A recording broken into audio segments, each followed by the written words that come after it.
I want to talk about four things that are often very confusing. That is pre-qualification, pre-approval, underwriting, and loan approval, which eventually ends in funding the loan. Now, I also want to make a quick disclaimer that I'm not a lender. I'm providing you with the information that is necessary for you to know during the process of financing. Now, one, pre-qualification. What is pre-qualification? Pre-qualification is just a statement. It is it is something that we say you can, you could, and it is not based on any verified information. For example, your money, your income went up. You might get those mail saying that you have been pre-qualified. Your credit score went up. You might get some other letters telling that you have been pre-qualified. All that information has not been verified. So it is just a suggestion that you might qualify. The second step is pre-approval. Now, pre-approval is where the lender has actually, you have met with the lender or engaged with the lender, and they have looked at a few things. One, they've looked at your income, they've looked at your credit score, they have looked at your debt to income ratio, they have looked at your bank statement or taxes, depending on whatever that is required. At that point, the lender actually verifies this information and gives you a pre-approval letter saying that, for example, you've been pre-approved for $500,000. The next step is the underwriting.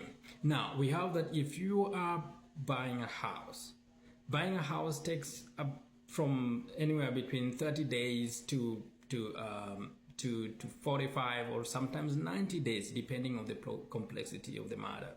Now, between these times, so many things can happen, and therefore your loan or your file has to go through underwriter. So an underwriter is someone, it's a third party, third neutral party that will pick your file from the lender and verify all that information, because during this time you might lose your job, and that one takes your credibility down. Your credit score can go down for whatever reason. You missed some payment on another thing, or sometimes other people get excited and they buy cars, they buy furniture, and all the credit score goes like your debt to income ratio goes down.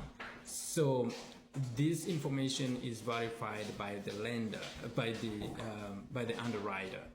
So let's say if your file passes and the lender clears you, then you are now cleared to close. At this point, I also want to believe that you're already in the contract, that is the purchase and sale contract. You want to buy a house, and of course the terms or the conditions on the loan should match what is there in your purchase and sale contract. And if all is well, then you are clear to close, and you have to go and sign, and we'll sign with whatever escrow, and then all that information is put together and you sign. And after you've signed and you've closed, only then will your loan be funded.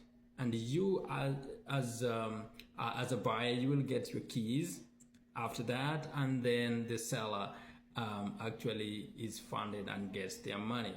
Let me know if you need any information in this regard. I can connect you with my lenders, just making sure that you are knowledgeable about this process.